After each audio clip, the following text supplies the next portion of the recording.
పరమగీత గ్రంథము 2వ అధ్యాయము 11వ వచనం.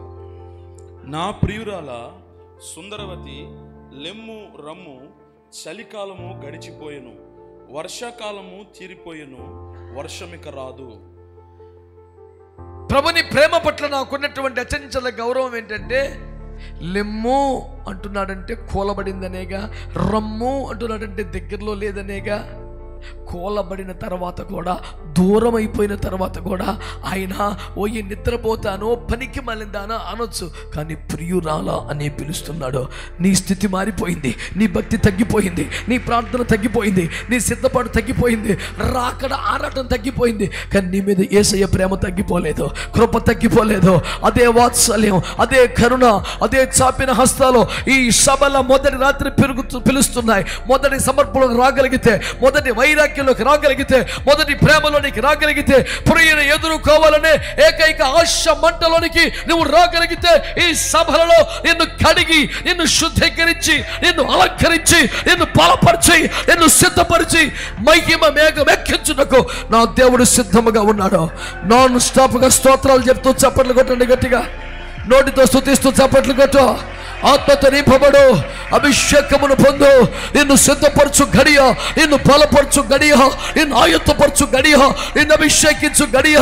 నువ్వు లేచి రాగలిగితే, ఆయన ఎదురికి రాగలిగితే, నిన్ను వేడని ప్రేమ నిన్ను సిద్ధపరుస్తోంది.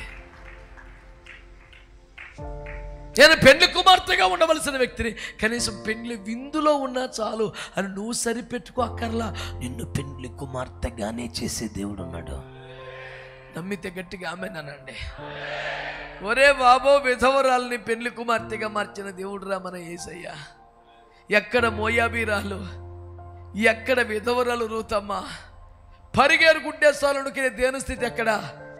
ఆ దేశంలోనే సంపన్నుడైన బోయజుకు భార్యగా, యజమానురాలుగా ఒక్క రాత్రి కాళ్ళ మీద పడితే కృప చూపిన దేవుడు.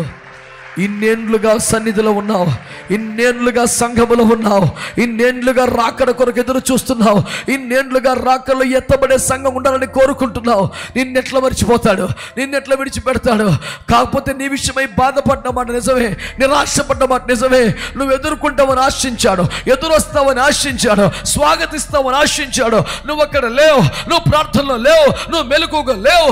ఉపవాసాలు తగ్గిపోయింది, సమర్పణ తగ్గిపోయింది, ఎదురు చూపు తగ్గిపోయింది, నిరీక్షణ తగ్గిపోయింది, ఒకనాటి అలనాటి ప్రార్థన ఆత్మ చల్లారిపోయింది. అయినా నీ మీద ప్రేమ చంపుకోలేక నీకు మరొక అవకాశం ఇస్తున్నాడు. అవకాశం పేరే ఈ సభలో, అవకాశం పేరే ఈ సందేశం, అవకాశం పేరే ఈ సంఘం, అవకాశం పేరే ఈ సేవకులు. ఈ రాత్రి ప్రభు నీతో మాట్లాడుతున్నాడు. నువ్వు లేచి రాగలిగితే మరలా నీ స్థానం నీకు ఖాయం.